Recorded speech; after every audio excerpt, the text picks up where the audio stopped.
things just dwindling down here at the Moatside. What a comeback from Merstham tonight. 2 goals down going into added time, but they rescued a point with 2 great strikes, Charlie Alexiou and Brian Zeppo. And this man here, not only is he the boss, but he had a hand in both the goals as well.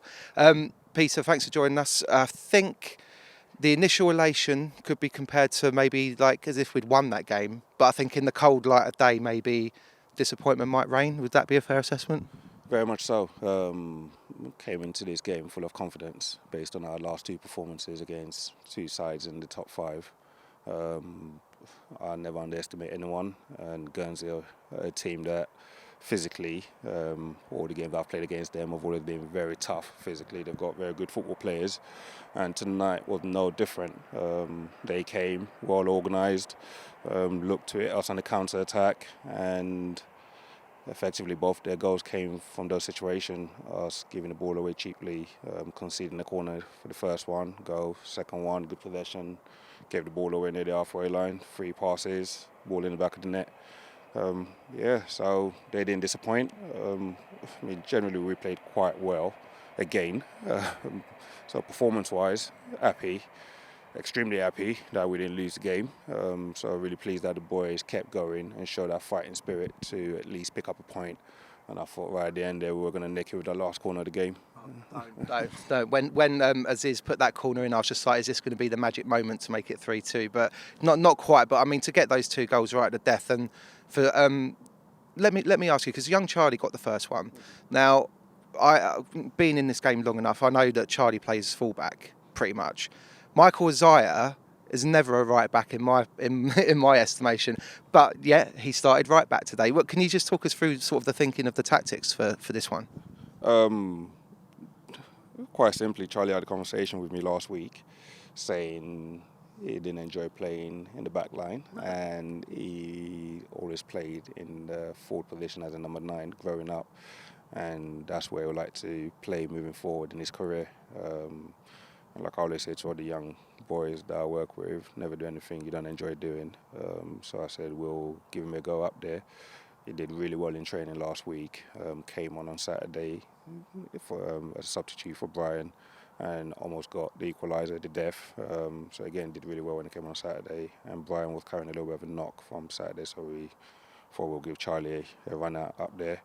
I mean, generally did quite well, threatening throughout the game. And because of the way they were playing, we thought we'll go with 2 big men up top for the last half hour and play a little bit more direct to them and play off them. I think we created quite a few moments in and around the box, but physically they're really, really good, and I guess we're like a 50-50 between their 2 centre half and between Charlie and Brian, but extremely pleasing for both of them. I mean, hell of a finish from both of them.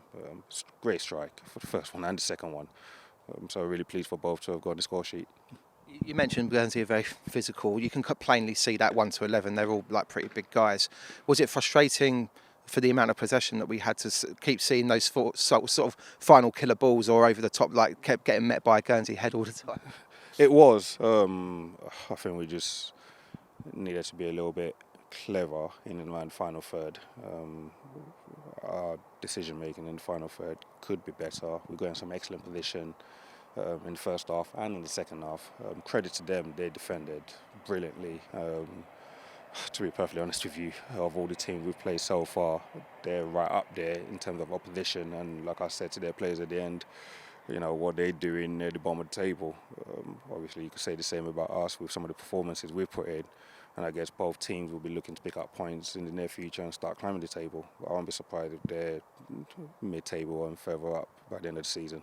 With that in mind, one final question. How important will it be to look at the league table tomorrow and not see that they'd pulled away?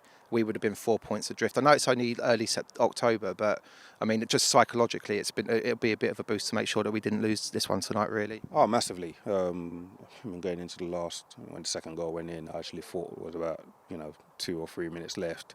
But when the ref said 11 minutes to go, mentally I was like, okay, 11 minutes, football, we're still in it. Said to the boys, we just got to keep going. And, fair play to us, we kept going, got the 2 goals. And like you said, mentally, psychologically, for morale, that point could be massive going into Saturday, going into training, because, going into training, having lost this game will feel completely different. We'll go into training on Wednesday a little bit more upbeat, and go into Saturday more upbeat than we would have if we'd lost the game. So disappointed, but that fighting spirit, if we keep showing that from minute 1 to minute 90, we'll start picking up the wins that some of our performance deserves. Brilliant. Well done on the comeback tonight, Peter, and thanks for joining us. Thank you very much, guys.